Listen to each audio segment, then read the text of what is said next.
who do you think I should ask next? Because I think you have such a large network, lots of friends there, because you work so much in that community that I'm really looking forward to that answer. There's also a lot of other people that I can think of. Nona Donsa. Sure, the list goes on and on, but I will definitely make it a point for me to share those names with you, because I think there's a lot more that people should know about the awesome work that we're doing here in South Africa. Hi, today I'm talking with Nono. We discussed our desire to bridging different worlds, about how staying busy helped her to survive the pandemic, body language differences between school and home, and discovering some new biases during a public conversation. I'm Ivanul from Who's Agile. My pronouns are he and him. Welcome to my channel. You see a lot of agilists around me on this screen. If you want to hear me interviewing, please click that subscribe button because these are the people that I've invited so far. If you think I'm missing people, let me know in the comments. And that like button, well, if you liked today's interview, don't forget to click it. Hello and welcome everyone. And today I have with me Nono. And when I say with me, oh, I have some troubles here. Let's show a little bit on where we are. And this is me in Belgium somewhere. And Nono, if I'm correct, you're somewhere in Johannesburg. That's That correct. is correct. That is And correct. as you can see around near you, there's a few others that I have been invited or are invited in the next couple of days. And so for me, it's 9:40 in the morning. What time is it on your side? 10:40. 10:40. So we already see that we have a little time differences, but not that much because, of course, we're going. I'm a little bit above you on the sphere. Let's put it like that.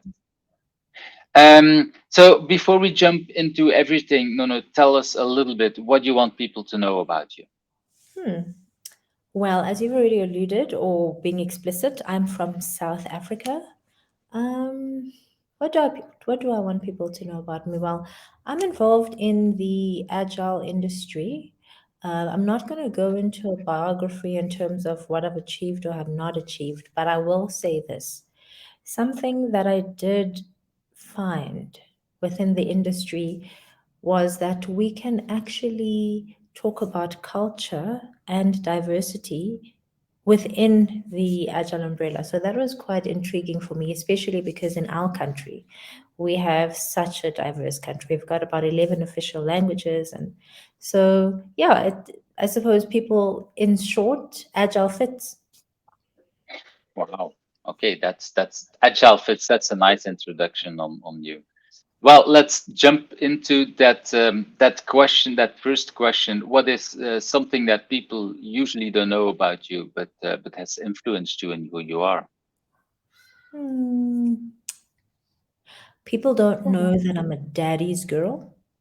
So Mm, I grew up with both my parents, but for some reason, I connect deeper, differently with my dad. It's shaped who I am because, or in the sense that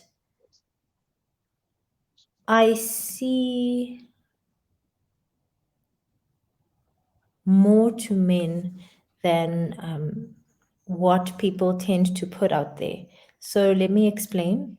In mm, our country, we're going through another pandemic, and it's called the gender based violence pandemic, where we have a lot of our male counterparts who resort to violence when it comes to their female lovers, friends, girlfriends, children. What that has done is create a very different, at times justified, narrative on who men are. Men are trash, men are not good. So, a lot of that I can resonate and understand why that would be said. I have a son, so I would like him to be aware of what is happening, but I also want him to know that it's not all men who are like that. So I suppose it was also influenced because my dad is an incredible human being. So men do bad things, but I'd also like to bring to light that men can be good and kind and caring. So yeah, that's also shaped who I am. Yeah, I can imagine you're well. I don't know what's the right word, but between two generations of men, where you see indeed that that kindness, which is not in a lot of other men in your country. That's what I'm hearing. Hmm. And I think it's also important if you see the softer side in people that they can also acknowledge it in themselves. If people keep telling you that you're not soft, that you're hard, that you're always, yeah, probably a lot of people will then only see that part of themselves. Uh, Exactly. so by you recognizing that other side of both your father and your son, I can imagine that that will have an impact on your son, or hopefully it will have a good impact on your son. Hmm. Because I can imagine it's hard to be living, growing up in such a country where people, yeah, both sides, both the female and the male side, if you're always into that fight on that tension, that's not easy for none of them. Yeah, yeah, yeah.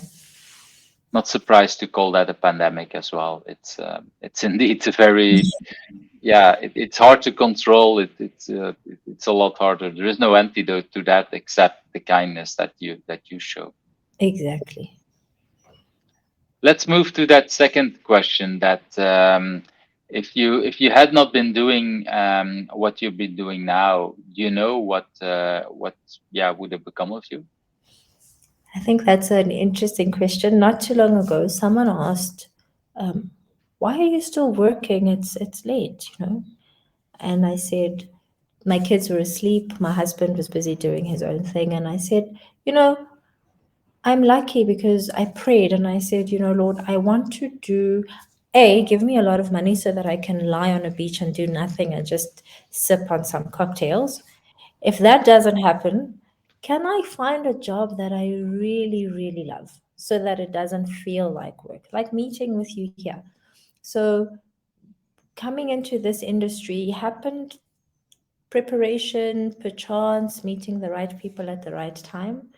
And I suppose when I stepped into the industry, I didn't know what would become of it. It was agile values and principles, and it had to do with the delivery of work, and that sounded like a job, right? And as I started uncovering what it is, it's a lifestyle. I mean, by that I mean we deliver talks, we help teams deliver. We believe in the values and the principles not because somebody said, but it's really just life is really just a series of experiments, Mm, which is what we do. So what would I be doing if I hadn't been doing what I do now? One, I want to be clear, I love what I do now, so hopefully I wouldn't have to trade that. But I come from a long lineage of teachers and educators. So my grandfather was a school principal. My parents were involved in teaching education in some way, shape, or form. I've also observed how I explain concepts. It's through storytelling, and something, it's got a similar flavor to what a teacher or how a teacher would explain a concept to a school child. So, teaching is in my genes. I think I'd be teaching something somewhere. and in a sense, you are teaching, but then, yeah, like you say, it's on a different kind of scale. Or Exactly. And I am living that right now because part of what we do is teaching, right? exactly. So that is indeed a very nice way of looking at. Okay, let's move to that third question. That about what's your biggest challenge, and why is that a good thing for you? Recently, there was, I live in a community and we've got these WhatsApp groups. They're for security reasons or notifications and whatnot. And someone posted an innocent ad. I'm looking for a white receptionist. That was the post. That doesn't sound so innocent to me, but yeah, okay. So with no context, I reacted. And I said, why would you say that? And I don't, you can never have a constructive conversation on WhatsApp because you're just not sure what mind frame people are in. And it was a big Hmm. deal. And I sat back and I thought, and the lady who had posted this looking for a white receptionist, she had an English name. She had an English name and an English surname. And as I was watching this commotion, I sat back and I thought, how would I have felt if the name was African? Would that have changed anything about my response? Should it change anything about my response? Should I even be asking this question? Hmm. And interestingly, someone on the WhatsApp group said to me directly, no, no, would this have changed your response if you knew who was posting or if the person who was posting had a different name? And I'm relieved because I was honest and I said to him, well, I'm thinking about that now, actually, as you're asking the question. And no, it wouldn't change anything.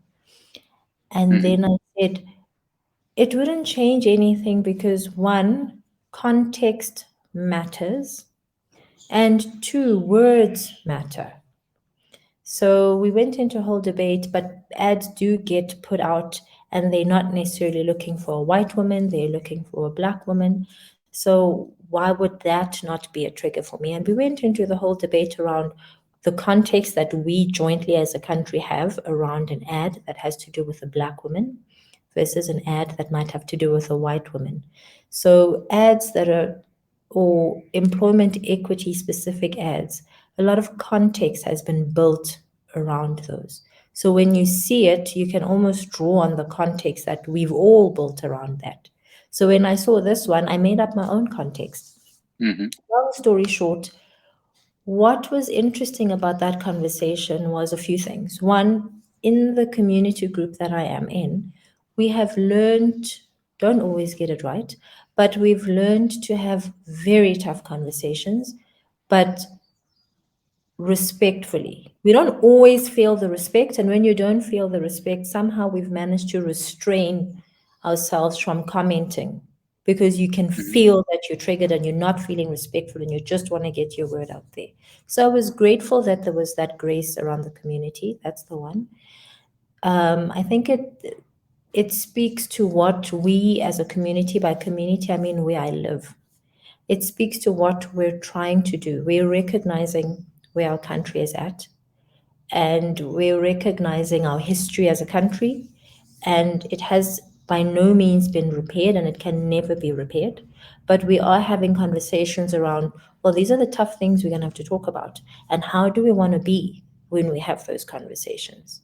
And what do we do when we can't be that because our emotions overtake us? Then what do we do then? So, moral of the story is my biggest learning was in that heated discussion, I was very upset. A lot of other people were upset. Some people were cautious, some people were just plain scared. I recognized some of my biases too, right? So, it's not because I thought I didn't have any, I just recognized new ones. Hmm. And it was interesting because it happened on a public platform. And so, what was challenging about that is because the conversation happened on a community WhatsApp group. So I poured out my emotions. This is how I feel. These are my boundaries, and this is what will work and will not work for me. But when I recognized the new biases that I found within myself, I thought it could be a good learning experience. I didn't have to share what the biases were, but I did share that in this discussion, I had also uncovered some biases of my own, some of which would take grace to even share with anybody else.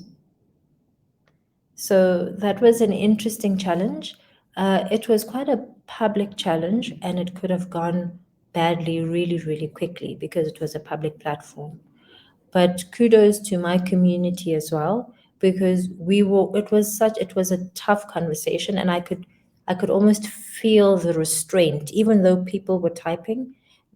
people, you could feel the emotions, such that some people just chose not to say anything because it was just so emotionally charged. So yeah. Wow, this is a very deep story. For me, it's interesting. Also, you talk about a WhatsApp community because in Belgium we don't have larger communities on WhatsApp. It's mostly well, I don't know how large is the community that you're talking about. How many people are in there? What is the maximum for WhatsApp? Because whatever that is, we've reached that. Oh, I have no idea.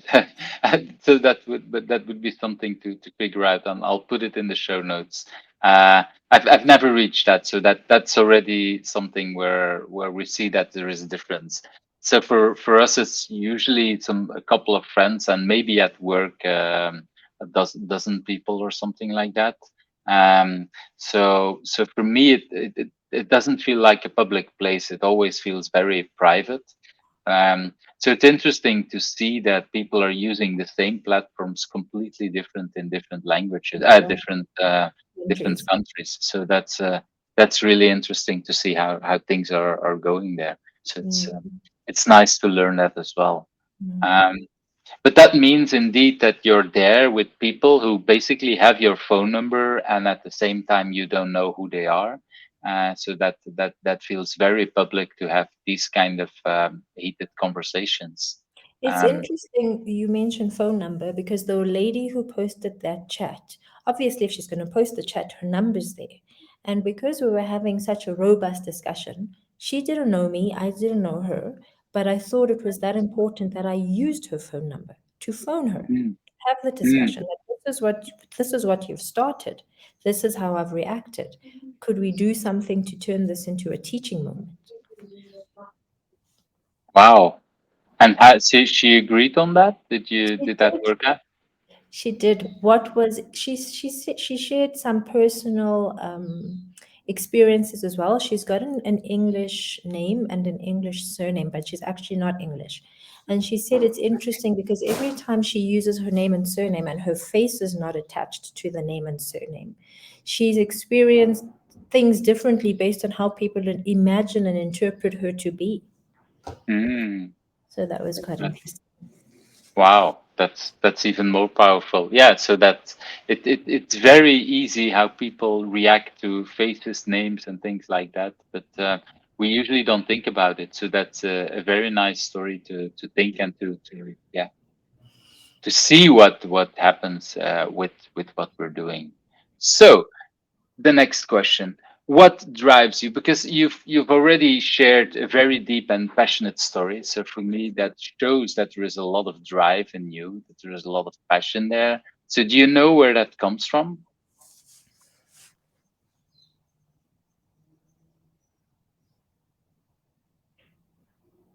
I think it could be different places at different times, depending on what I'm doing. Mm, Um, what's driving me now? What is in 2020 during the height of the pandemic, the Agile Alliance organized a racial equity series, mm-hmm, and it was really just I think the community wanted to empathize.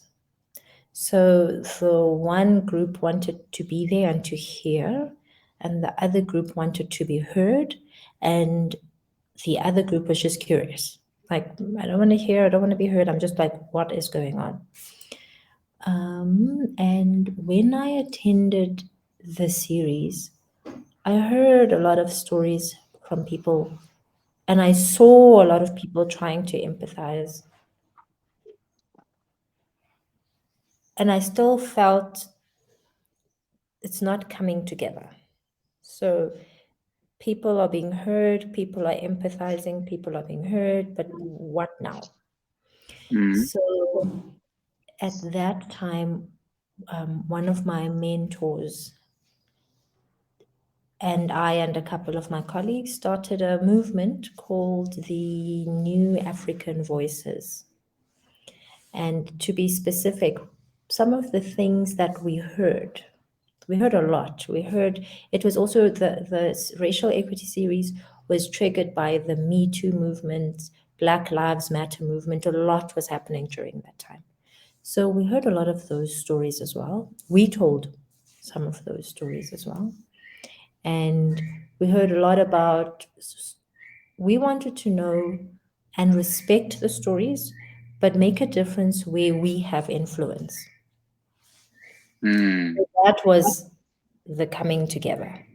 So, what drives me is to use my influence to advance minority groups, to create spaces where otherwise there wouldn't be any spaces. And if the spaces are there and people are not comfortable occupying those spaces, I want to create an inviting energy, an inviting presence so that people can occupy those spaces.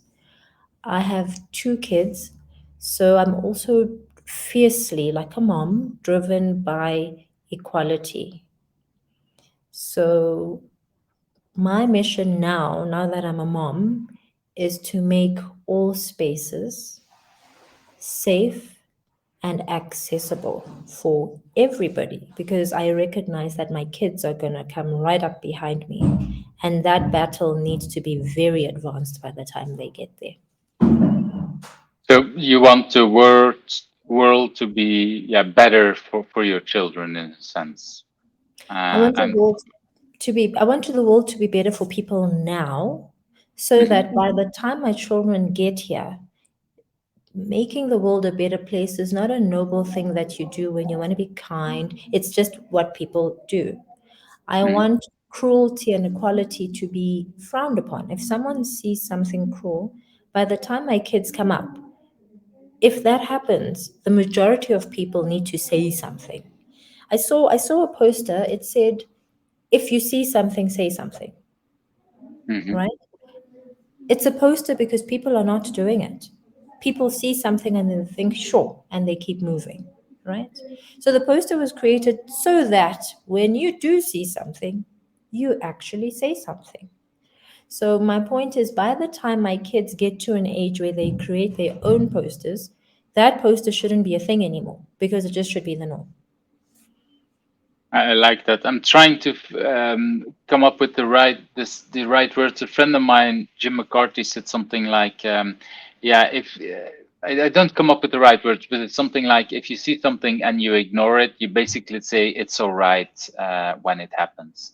And so and that's in a similar sense as we do say, if you see something, you need to act to react on it. And yeah, I have a similar quote that I like to say is that. When things happen, when bad things happen, usually there's a lot of good people around that do. So if there is a terrorist or whatever, there is actually a lot of people that are helping at the same time. So it's usually one bad person and then 10 or 100 people that are helping when things go bad. And if you don't see anyone doing good things, then basically it's nature telling you it's your turn to do something good. I love Because that. I love it that. that's what I think we should do much more. And I like indeed what you say. We need to invite people to act on the things that are happening, and to make it happen. And that's also what I hear in your story, yeah, because you say I want to make the not only creating the safe places, but also making sure that people are occupying them. Sorry, because that is indeed important. Uh, Especially if people are not used to safe places, it will feel scary at first. Why is this created, and is it really for me? And yeah, there is a world. I've read some research a year ago or something like indeed that the world has been created for yeah, for different kind of people, and sometimes it's more created for men than for women, and that you see that on how places are used, playgrounds are used, and all these kind of things, because it's created not with being a safe place in mind, and that makes a huge difference. So thank Exactly. you for sharing that. um, I want to move to that next question. What do you consider, and let me show it on screen, what do you consider your biggest achievement? Hmm. This is basically your moment that you can brag. And I know for a lot of people that's hard to do, but this is the moment you can do that. One survived the virus, the pandemic. Mm. Woohoo! Congratulations to you too. But the reason I'm bringing that up is I think the second day of lockdown in our country, I was in bed. It was during the day and I just couldn't get out of bed. So my husband says, "Are you feeling okay? Do we need to call a doctor? Are you not feeling well? Are we COVIDing?" And I said, "Well, there's a virus. Apparently it's airborne. It transmits who knows how, and we're probably all gonna die. So I'm just sitting here waiting for the virus to come. So then when Wow. it comes, I'm gonna die." And I remember he said, "Okay, well, we'll be outside." So I lay in bed. That's a lovely way to react to that statement. I lay in bed, and 30 minutes later, I had no virus and I wasn't dying. So I thought, okay, well, it's taking this virus way too long.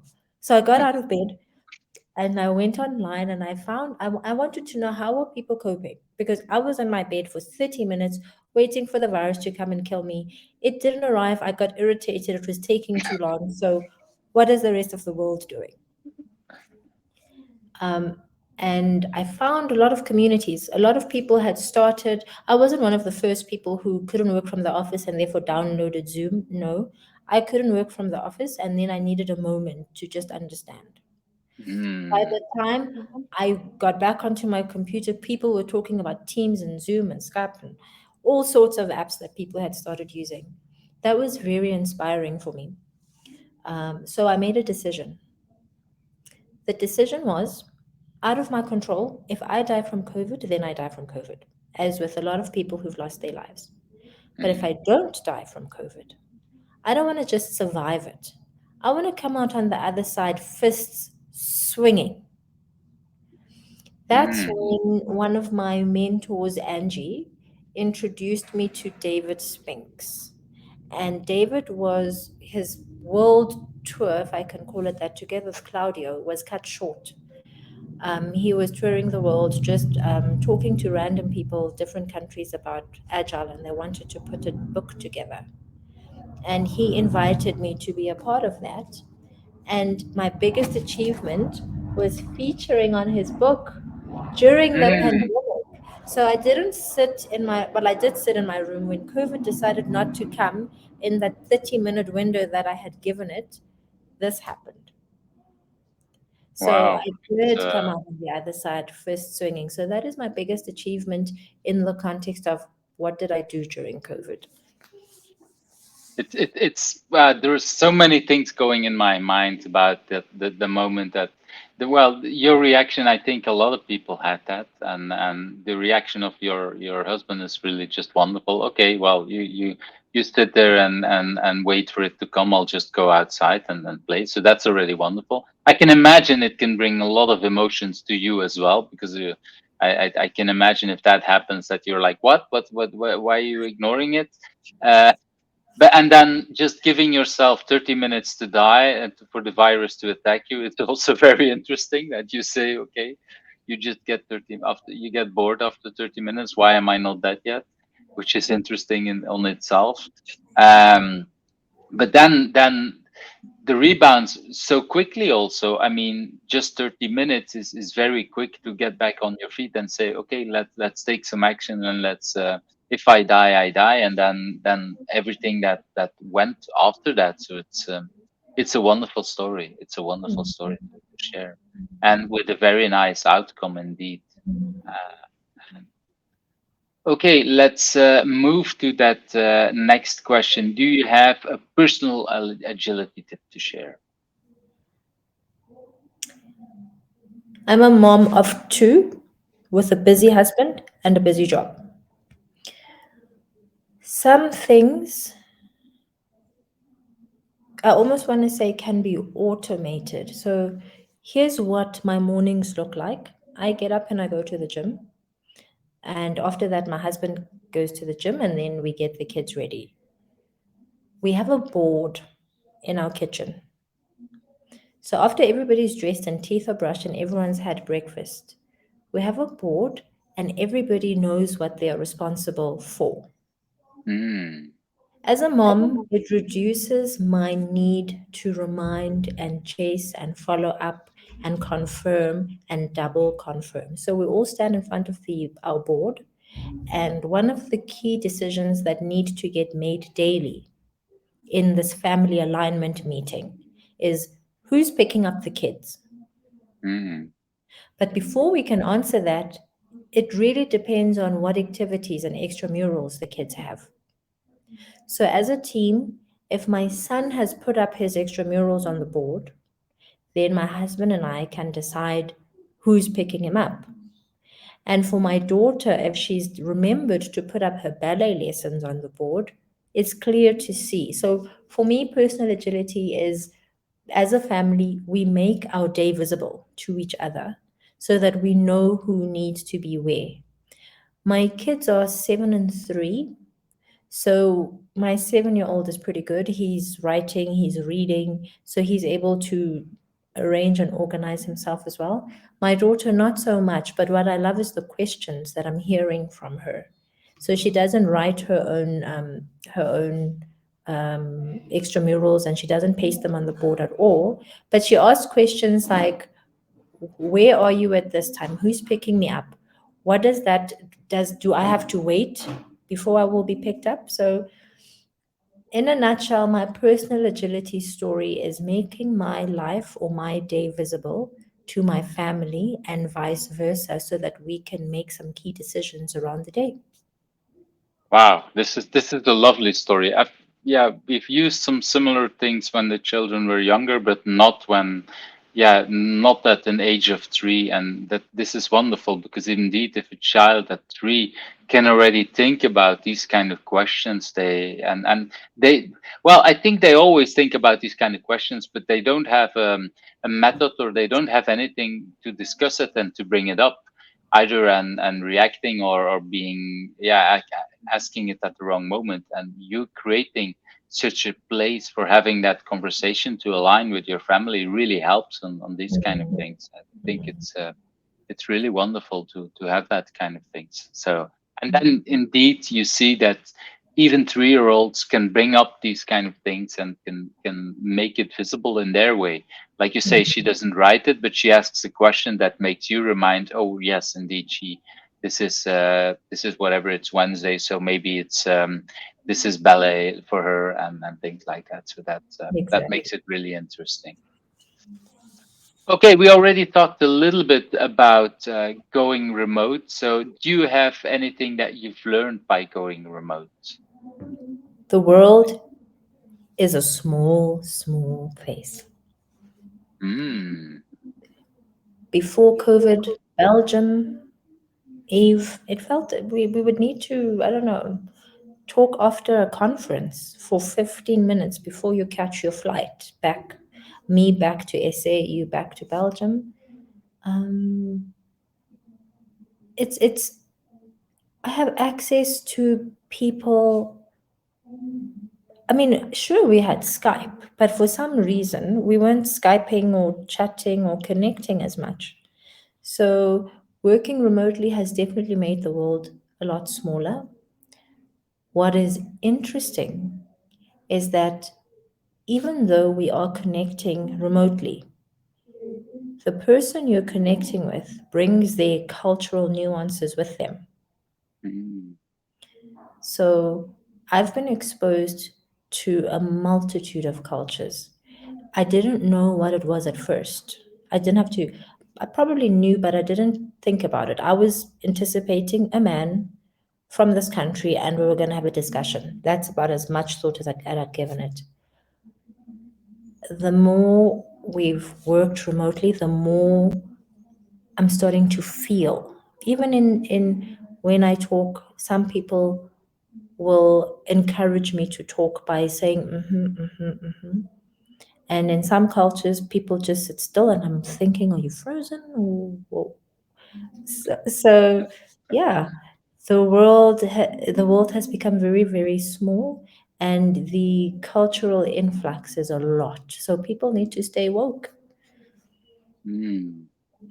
That is indeed a very interesting thing to see, that that our world has become smaller, and that indeed because of that we've learned about a lot of different cultures. That is indeed something very, very powerful.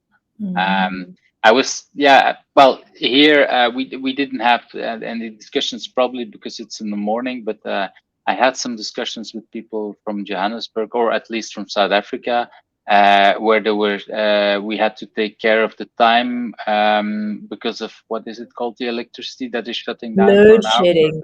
Load shedding. That's the word I was looking for. Yes. So I've learned that also. I knew the concept, but I've never worked with people, and I never had to deal with that. And so in some of these conversations, we had to shift our conversations because of that. And that was interesting to see. And indeed, like you say, all kind of countries have different kind of habits and different kind of things. Um, and I just recently, I last Friday, I had I was talking about remote and hybrid work at the conference, and people were talking, yeah, people should always put on their cameras because then I can see the body language. And I was like, yeah, but body language is different in different countries. A little bit like you just said, people nodding, that might be different in different kind of countries, and we might misinterpret body language because we don't know their culture. And that is indeed a danger if we're working much more remote and we don't anticipate it. A little bit like the conversation you had on WhatsApp. There were a lot of context that you assumed were there that is different, and we it's better with the camera on, or at least we think it's better, but there is a lot of other context that it brings that might make it different. I think it's interesting you bring that. As a South African, I think I'm special. I really do, and I'll tell you why. Hmm. In our country, we've got cultures, a multitude of cultures, just as a country. From Even if you look at the races, the various races have cultures by themselves. They've got different tribes within the very same race. So we already having to you have to be nimble. So just because someone is from a specific race, you still don't know what to anticipate because which tribe could they be from, or which Hmm. country actually are they from? And the reason I bring that up is I went to a multiracial school, and the majority of my teachers were white, but they were Afrikaans. Hmm. Um, some of them were English as well. When you were in trouble and you had done something, when someone confronted you with what you had done, part of owning up to make amends or to apologize or to change your behavior or whatever whatever your response would be was adult comes, they're standing tall and they're delivering a speech. This is what you've Hmm. done, this is how it made me feel, it will not happen again. Your response is to look them in the eye and to receive what they're saying. So you're listening and you're listening and you're listening, and then you respond however you wish. So that was the context of school. I'm from a black family, and our context is different. If an adult is standing and they're reprimanding you for something that you had done, you look down because you're being humble and you're Hmm. receiving what is being said. And if you're going to apologize, the body language will speak for itself because you're receiving. And once they're done speaking, then, if appropriate, you will share your part. You will apologize and you will indicate what you intend to do about it. So we're talking about body language, and already just from school to home, the cultural differences are already so different. So you can imagine when I first went to school and the teachers were talking and they wanted to deliver the speech because I had done something and I wasn't looking at them. Like, are you kidding me? Do you not understand the magnitude of what you have just done? I do. Yeah, I'm your body language shows that you did, but they didn't understand your body language, and you didn't exactly, understand what they wanted to do. Okay, exactly. and how did you learn that? Did they actually tell you this, or how did you? Because that's a very interesting. People don't people don't put themselves, I'll rephrase, it's not a natural instinct based on what I've seen for people to put themselves in somebody else's shoes. Hmm.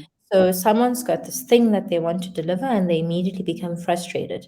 You're not owning up, you're not facing up. This person is not doesn't take responsibility when we speak to them, they barely speak back, etc., etc. So no one actually took the time to look at the situation and think, hey, could it be that it's something else is going on here?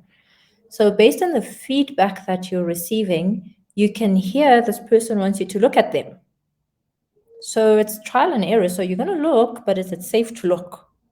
Mm. Because So if you would look at home, that would not be safe. That would not be accepted. when you go home and you look, and then the answer like, how could you do that? Wow. So then you knew it's a behavioral modification. So you knew in this context, this is, it's almost like if you go to a specific country, you switch to the language of that country if you are equipped to speak the language. So you knew at school, behavioral modification, this is how things roll here. At home, behavioral modification, this is how things roll here. Um, Interesting that we're talking about that because then we found the Western way of doing things was pretty cool, right? Because then you speak through your nose and then you'd want to bring that home. So almost like a Western touch to the house. This is how we do at school, and therefore this is what's going to happen here. This is the language we speak at school, so this is the language we're going to speak here. Where I am in my life now with Mike again, as a mom, some things have changed in how I see the world. My culture, my husband and I, our culture is very important. Mm. So our kids must be exposed to all countries, but our home and who we are should be the grounding for them. So if there's going to be a leaking of culture, we are aiming that it's not a leaking of the Western culture into our home. It's going to be a leaking of our culture into the world. And into the world, I mean through the embodiment by our children. Wow.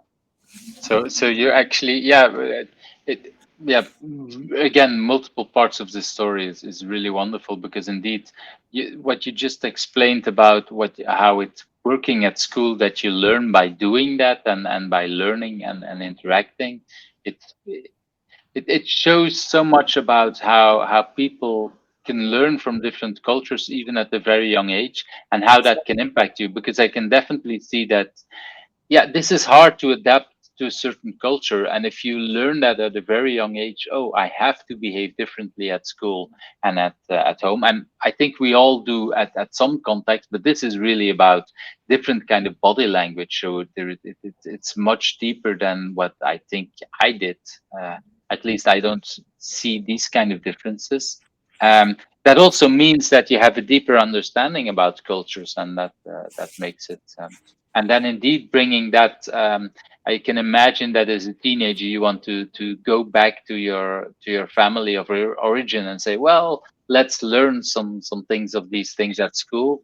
And now that you're older, like, oh, wait a minute, there is also that culture that we shouldn't lose. We shouldn't want everybody to be fully the Western culture, because there is a lot of depth in your own culture, of course, that you don't want to lose. That's Exactly. and it's interesting that when we are in different parts of our lives, we see that different parts. And I can imagine if your children are older, when they're teenagers, that they will try to re-break that cycle again, or re-bring that cycle. Say, well, there is different cultures outside that I can bring home as well, and that could bring a very interesting conversation at that time. It's Mhm. it's wonderful to see these kind of things. Okay, let's move to that first question. That next question. What is a book that you have read that you want to talk about?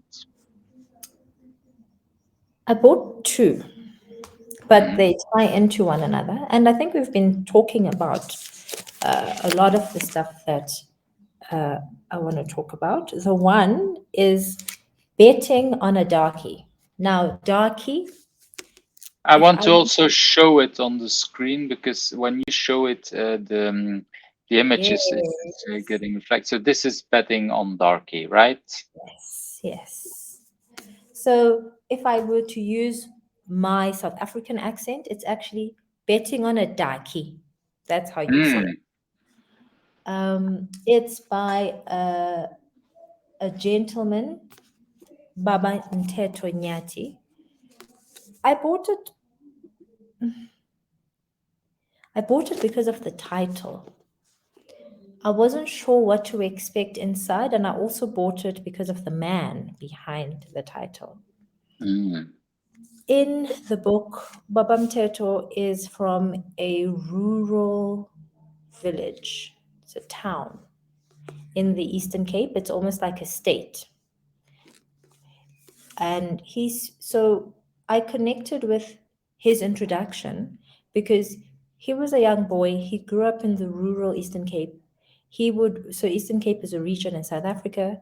He would get up in the morning and his parents were quite strict. His mom ran a general dealer, like a store where you buy bread and milk and whatever. And in very early in the morning, he would have to go get some bread so that they could stock up the shop. mm, There was a local, it was a van, a car that used to bring milk. And it must have been super early because they used to bring milk to the different stores in the village so that the milk could be sold, bought and sold. So he was that young little boy who had a wheelbarrow and he was carrying stuff to take to his mom's store. And after that, he'd have to go to school. So this resonated with me because I'm from a rural village and a lot of the discipline and what his family dynamics were like was similar to what my family dynamics were like. He's Xhosa, so, and it's not to say that all Xhosa people are the same, but there are a lot of things, the way your parents speak, our parents give hidings when you don't listen. So all of that were things that I was able to resonate with. But what was interesting was, so when he studied, one, it was almost unheard of for a man at that time of his age and his color to go to university. mm. It was even more unheard of because he became an engineer, right? And so is this, I don't know about what time it is, but I also heard, and I forgot from who, but I heard that at that time, if you, as a black person, you wanted to go to university, you needed to have some kind of other people who were vouch for you. Was that also that kind of time, or is that different? I don't know about the process just because by the time I got to university, it was also an application process. But I Mm, can tell you that there was a time when the schooling system was designed to keep Black people out. mm, So that meant the subjects that Black people would be taught were things like ironing, because what are you going to do with a mathematics subject if you're going to be ironing in somebody's kitchen your whole life? mm, So it was almost designed to take you to where you're going, and the assumption was you were going to be doing some domestic service of some sort. I didn't experience that obviously because that was in generations before, but my parents and my grandparents have that experience. So yeah. I, yeah, I relate from that perspective. But moral of the story, so he went to varsity and he even got a scholarship, and apart from the scholarship he had options. So he declined the scholarship because he got a job. So what I was reading in between the lines was, when I say hardship, when people say hardship, people assume, oh, there wasn't food, or they must have been poor, or they hardship from a system perspective. There was food because his parents made it happen, right? Mm, His parents pushed him to get him to university. But the systems were so hard, the application process, getting a bursary, how you're going to get employed. But what landed for me the most was, so against all these odds, he's now managed to get himself into a job. And he talks about now that he's in the job, the systems again at work. There was a page here where he said, he was talking about being avoided versus being embraced. He says here, although I kept myself busy, I still couldn't shake off the feeling that I didn't fit, that I was being avoided instead of being embraced. So that resonated with me because even though I'm old enough to be his daughter, there have been instances where the system has allowed a person of color to come in, right? Because people are thinking, well, the law says we need to have people of color. But once people of color do come in, at times you can feel that the environment is not ready for you. So you Mm. hear people don't know what now. Do we put her over here on this project? Do we design a special project for her? Do we just leave her and pay her because the brief was to bring them in and now they're in? Now what? Wow, that's really, yeah. And so, and that means also that there's people who might even be there, like, okay, they're in, but maybe I don't want to work with them. Was that still happening? Or I don't think it will ever stop, not necessarily from, yes, from the race perspective, but also from a human dynamics perspective, right? So, what I took away from his book was that we have come a long way and we don't have laws that keeps people from specific races out. The word systemic racism and they get thrown around loosely, and I don't think we've taken the time to understand what that means. There was a chapter here where he wrote he wrote some interesting. Someone said, I was on LinkedIn browsing yesterday and I saw a picture, and this person was saying to this other person, when it gets tough, pull yourself up by the boot by your bootstraps. And the person responds and they said, but I can't even afford boots. So because what normally happens is people blame poor people for not being, just be strong and just look, do something. mm, And sometimes people can't do that.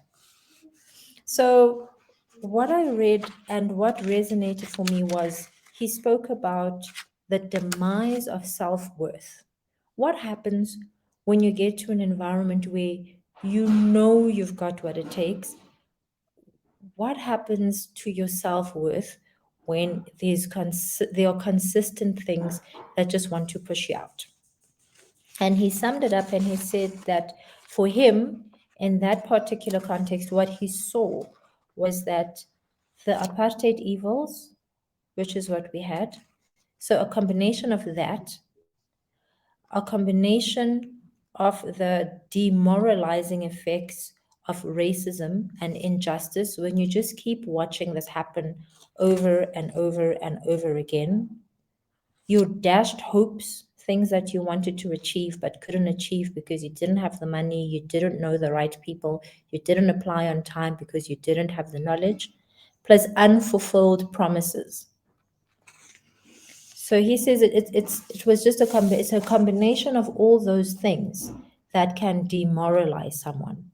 And the fact that he recognized that, and he could have sat there and been like, sure, all of this stuff is happening, I'm so demoralized. He got demoralized, but the fact that he recognized he was feeling that way made him get up so that he doesn't wow. go that way as well. So I found this book very interesting. The title specifically says betting on a darkie or betting on a darkie because it speaks to taking a gamble. When he was appointed for his biggest positions, before he had his excellent track record, somebody needed to give him a chance.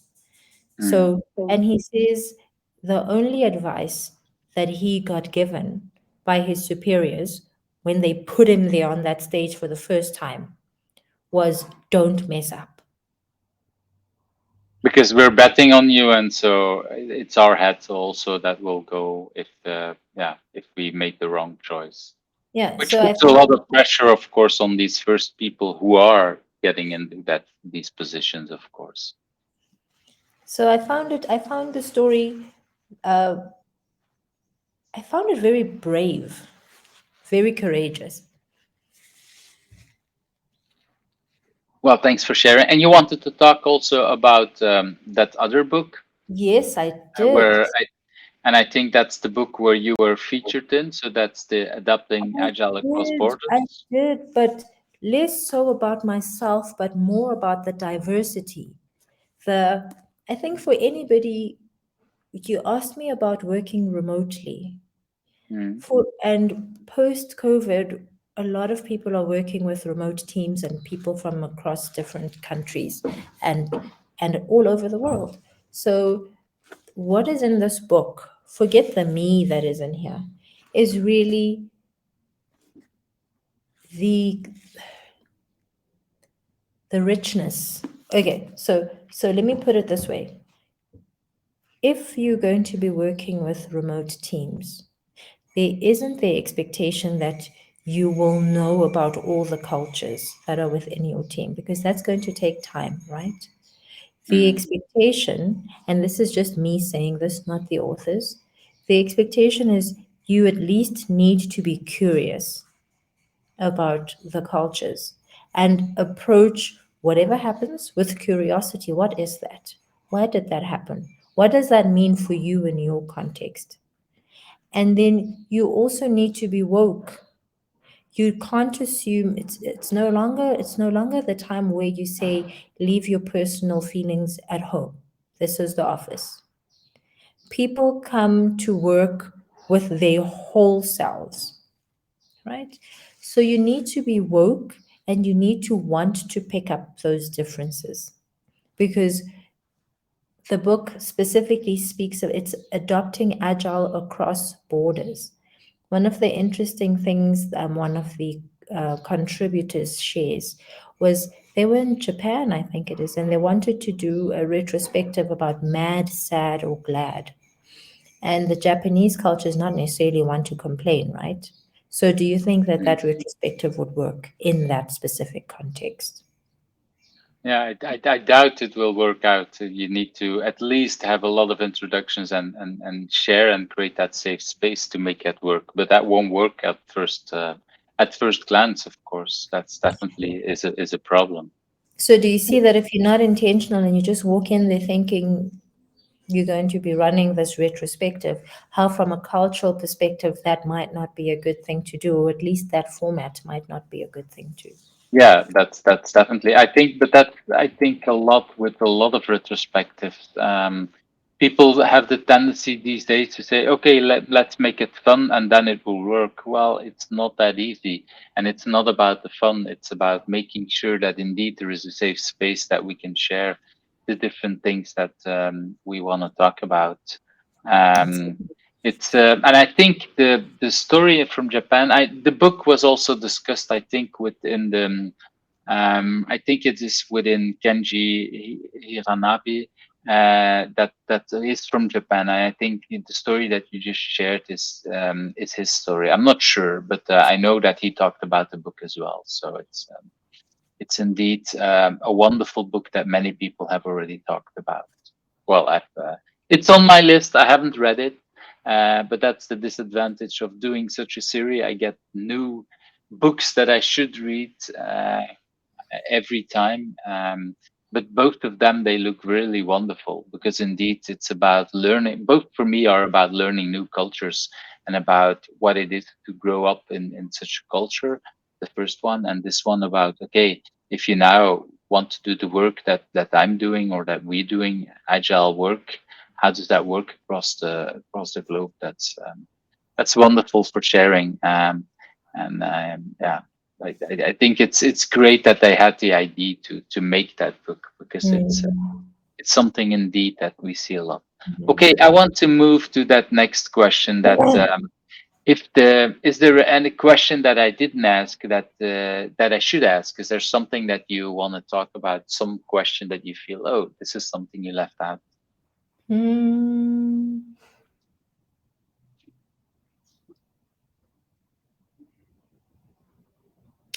Can't think. Well, it's not necessarily a specific question. I'm asking it to you and to whoever else is going to be watching and listening. I spoke about the racial equity series by the Agile Alliance, where there was a lot of empathy and there was a lot of sharing. And I said, so how do we bring those two together? I'm curious, I'd like people to make visible if people are doing anything around the bringing together. It doesn't have to be about the racial equity series. If it is, that's awesome. If it's something else, what are two things that you care about that um, that are happening? I spoke about gender-based violence at the beginning of the call, so it could be the two genders that are needing to come together to do something about the gender-based violence pandemic. I'm curious about what people are doing to bring two issues that are at polar opposites to one another together so that we can make strides towards making the world a better place. It's indeed really interesting to have that question. So I would also invite the people to put comments below if they have if they've seen some of these things happening. And I think there's a for me, agile is actually a lot about bringing different worlds together. Um, just having well, developers talk to customers in a way is that was there right from the start. We have the DevOps culture where people really said, okay, we want to have developers working with the operational people. I think we see, there's a lot of people trying, there's some movements about indeed women in agile. There is the agile in color. I think there is some things happening as well. Um, and I think there's a lot happening. I try also with this podcast to make sure that I invite people from different countries, from different Mhm. cultures. On purpose, this is not a podcast about the biggest names in the agile world, because of course this will attract most people.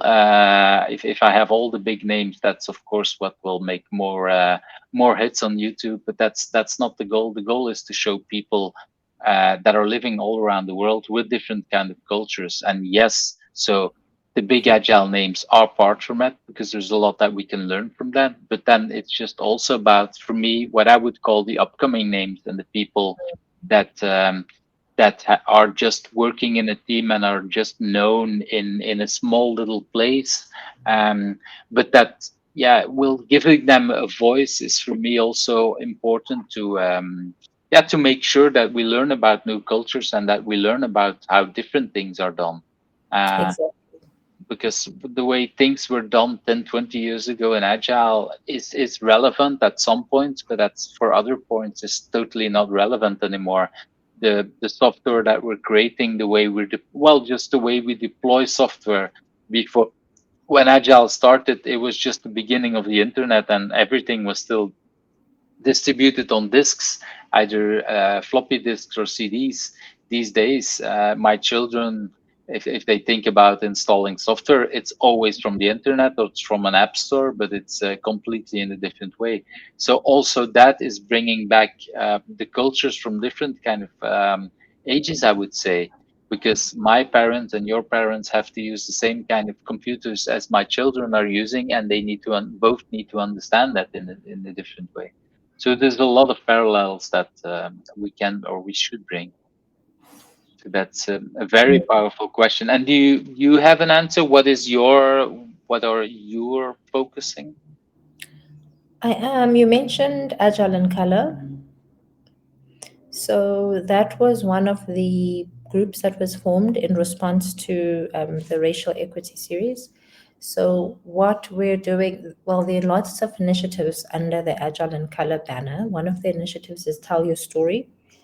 That is run by my friend Nicole Spence-Goon. But what Matt Carlson and I have done is it's called the Colorful Voices.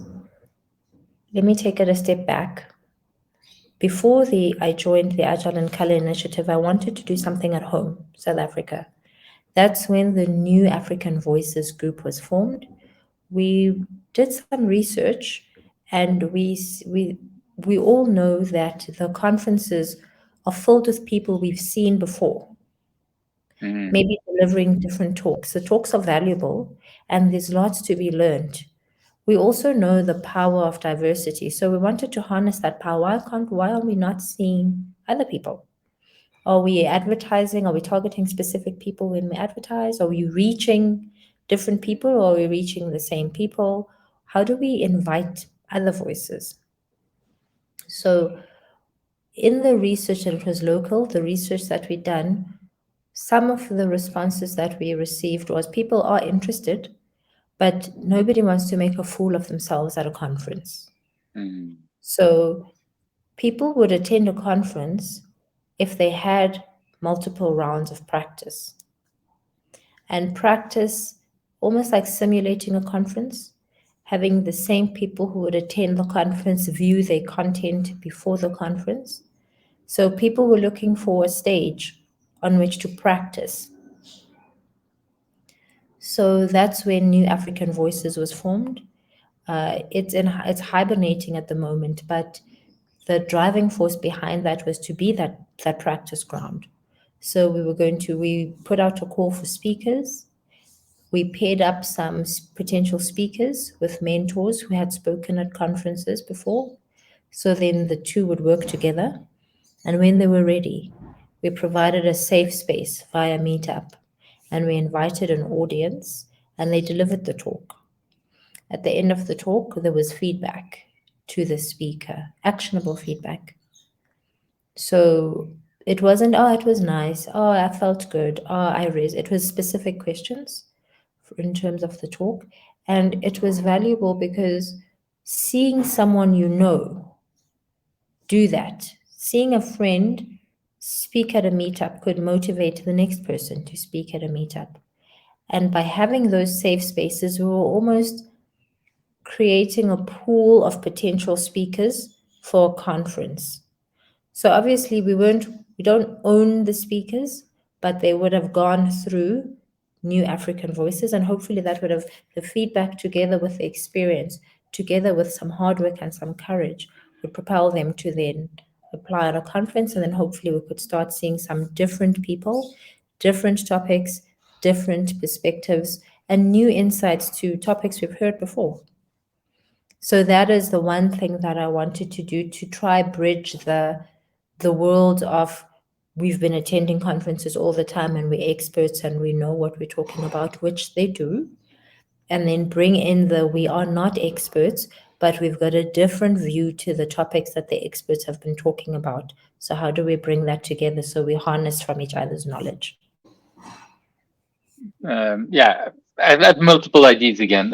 First of all, I love the concept. I actually went to one or two of these meetups, so I've participated and was one of the people giving feedback to first time talkers, and I really loved it. Um, I remember one time that it was about a topic that was for me very basic, so I wasn't sure. But then when I heard the whole concept, it was like, okay, this is really good because indeed we need to bring people up to the next level that they dare to speak up, um, and it's also good that well the starting for starters, um, they don't always are interested in listening. So if people are really new to agile, if they would listen to an expert for 10 years, these people from 10 years, they forgot how it was to start in an agile thing. And if you have new people talking also about how the current experience is for them, that's exactly what other new people need. And so that is why it's also important to have, you call them non-experts, but I personally, I have a hate-love relationship with the word expert, because experts, basically anyone who's on stage is seen as an expert, and sometimes they do have lots of expertise, and sometimes their expertise is more in talking and not so much in the subject that they're talking about. So yeah, this is why I have the love-hate relationship. I've had really good experts that were bad at talking, and then when you went to a conference where they were speaking, people had a bad idea about it, where it was actually oh, they needed to work on their talking skill and presentation skills, and that's exactly what you're offering. So that is really important that people feel comfortable about that. So thank you for doing that, because that is indeed very powerful. It brings back a memory to something I had years ago, and I'm not sure if I'm, yeah. So the idea I had years ago was that the Agile Alliance is putting a lot of money to conferences, local conferences around the world. And I really think it would be a good idea if they would say, okay, for that money, um, why don't you pick the best local speaker? Because of course you don't want an international speaker, but why don't you pick the best local speaker from your conference and send this person to the big Agile Alliance conference in and at the end of the year, because that way we would have much more local people and we would have a different way of finding it. So yeah, I wanted to have the idea, but I didn't invest time, and that's my own mistake. So far I didn't have wanted to invest time to work on a track in the Agile Alliance to do exactly that, because I think this is what would bring in more diversity from different kind of countries.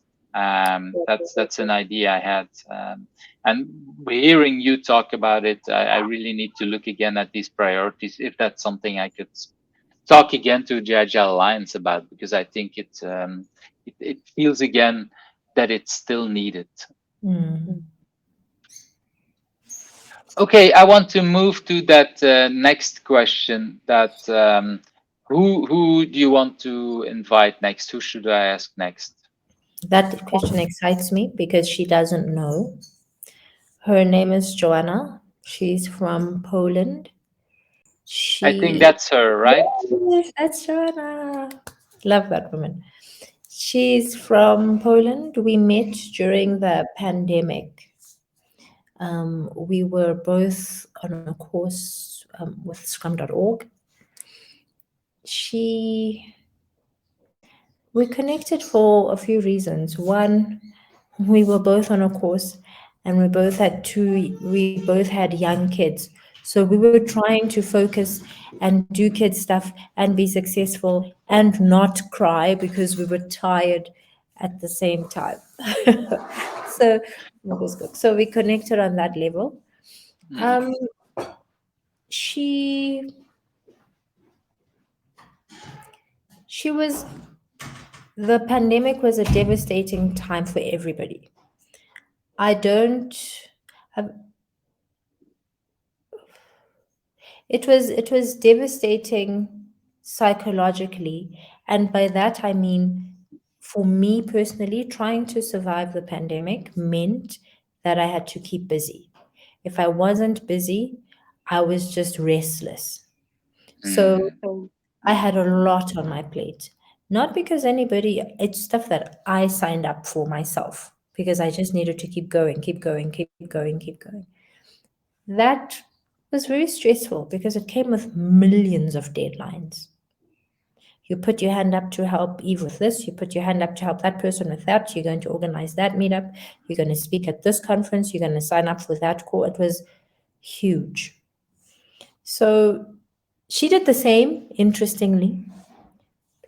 We were both in a storm and we identified one another when the world was in chaos. So I almost imagine it was a tornado and she saw me and I saw her in the tornado and we held hands during the tornado. So she's very near and dear to me. So yeah, I'd love to. I think she would have some quirky answers. She's got a wicked sense of humor. And I think she'd have a lot to share. She's from Poland. She's completely different. She knows she moves in different circles to what I move in. And I find that intriguing because I ask her something and her response is always unexpected. I didn't think of it that way. So certainly, yeah. that's really wonderful, and I want to go a little bit deeper into that part that you say. Indeed, that a lot of people in the pandemic, or what you did, and I saw it also. I see it in myself. I see it in a lot of other people, and I think it's something that I see a lot of things happening in trauma when things are happening. If you're in a big, indeed in a tornado, you have to keep rescuing. You have to keep busy, and some people, when they're in a trauma situation, just break down, and others keep very fierce, strong, very strong, and then they have some kind of breakdown afterwards, and people don't understand it. They said, well, when everything was breaking apart, you were there very strong, and everybody looked at you and you gave us strength. And that's what these people do, like you do. But there is a big risk indeed that when the pandemic is over, and I feel it in myself, that this is like, it's not over yet, but at the same time, this is the moment to also say, okay, I'm now for the first time in 2 years taking a 2 week holiday. And yeah, that's, well, and I'm still talking here, but for me, it's part of holiday, indeed, to make sure that I take some time and some break, because it's been a very long time, 3 years, to be standing ahead and pushing ahead for a lot of things. And that's what I hear you talk as well. And that was with her as well. So it's something that a lot of people underestimate, that it's not because we survived the pandemic that it doesn't mean that we need to take back some time and yeah, recalibrate ourselves, I would say. Yes. So for me, I was exactly that. I was the typical picture of burnout. I don't think, I think I imagine the equilibrium to be zero. So this is everything's fine. You take the kids to school and you come back and life's good. And then I imagine the pandemic took us here, right? And then it was just a steep curve. I feel that when you burn out, you dip below zero, right? Mm, And every time you go on vacation, I feel like I come up, but I'm still not here. I have not baselined since the beginning of the COVID. I mm, operate below the baseline, and when I dip too far, I go on vacation and I come back. I'm still trying to get back to zero, and I'm not there yet. I don't know how to get there yet because I can't take a vacation for 3 years. But what's helped is I have friends who will warn me when I don't see it. mm. I have a friend who sent me a link and she asked me for my credit card details, and I thought, what? And she said, because I'm booking you a holiday. Wow. So my husband recognizes when I start to go off the hinges. So he will tell me that I need to slow down and I need time out, sometimes quite forcefully, in the sense that he will tell me to log leave so that we can go, regardless of what's happening at work, because I'm replaceable at work, but I'm not replaceable at home. That's a very strong statement, and a lot of us, we forget it sometimes. Indeed, that is happening. Um, yeah, I was not even making the link with burnout, because for me, I'm not. There is definitely a link. I'm not sure if it's always the exact same thing, because sometimes people can just be. For me, burnout is also something that, like you say, it takes a lot of years before people recover. Um, People being strong in a certain situation might have a dip, but then recover faster. But definitely, like you say, COVID, it's been 3 years almost, and that's a very long time. And so that's for most people, if it's too long, indeed, there's definitely that link there. And so, yeah, that's definitely the thing. And I do agree that if you don't watch out, you will stay below zero at the normal level. Um, and until people crash, and that's the thing. If people want to keep higher up, then they actually have energy for, then you get into that burnout situation. um, Exactly. yeah, somehow I know how to avoid that, so I don't think I've ever been in that situation. I seem to find that right moment where I need to slow down a little bit, but it's definitely been an overdrive the last years, and a lot of us, I think. It's been. Okay. Yes, exactly. So, thank you very much for your time. We're almost out of time. I want to ask, if people want to connect to you, what is a good way to connect to you? Sure. So I am on LinkedIn. And I think that's the link, I That think. is me. Yes, I think that's the best way to connect on LinkedIn. And if anything, an initiative needs to start, etc., that's usually how it starts. We share email addresses and then we get the conversations going. And that's exactly how we started as well. So Exactly. thank you very much for your time. It's been a wonderful conversation. Like I said in the beginning, I try to limit it to 1 hour, but when people are have It's so not interesting enough, right? stories, it's not enough. That's it. But I've noticed that many people have told me, yes, it takes a long time, but it's wonderful to listen to it. So that's what counts. That is the most important for me. So thank you very much for your time, and hopefully we can indeed see each other real life, and not just like 10 minutes or 15 minutes before a flight, but really have the time to meet in person. I saw you posted, I think it was on LinkedIn, and you said that you don't know why you're doing what you're doing, but you're just going to keep going anyway. So when I read that, I realized, and when I asked the question, what are you doing about bringing those two worlds Mhm. together? I feel like this is your contribution towards that.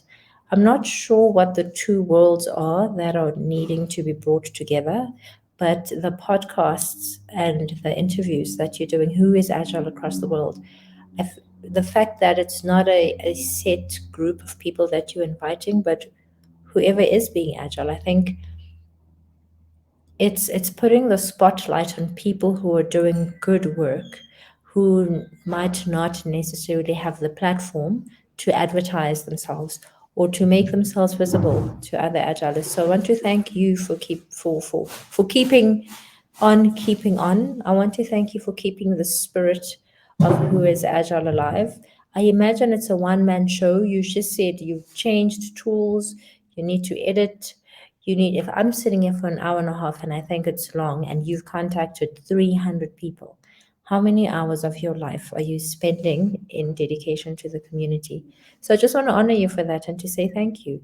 You don't know why you're doing it, but I'd never met you before. Seeing this on YouTube is really inspiring. And if you can, and if you're not operating in overdrive, keep going.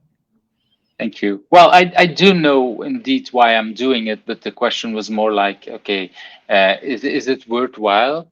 Because Mm. it's indeed taking a lot of time. What people, yeah, like it said, it's just not just the recording; it's the editing and everything. And the post was also to make sure that I can find a small community of people who can help out, because I've already dropped some of the things that I used to do in the beginning when I created these things, because I need to focus on the core. Um, but yes, I do hope that we can keep it going. I doubt there will ever be the full 300, because the list, of course, keeps growing every time. I interview a person, there's at least one person added to the list, and sometimes two or three. So that keeps going. But I promised myself or the community that I would do at least 1 year. So that will end in January, but I'll think I'll do another year, because it is indeed giving so much, that people are wanting. So thank you for acknowledging that, because indeed You're it's a most lot of welcome. work. If you are building a community, you have my link to LinkedIn. Let's do this. Okay, thank you very much. Okay. So Thank you for watching bye Who's bye. Agile, where the Thanks, Eve. stories of Bye. Agilists come to life. I hope you liked today's interview. Subscribe if you're not subscribed and want to get to know other Agilists.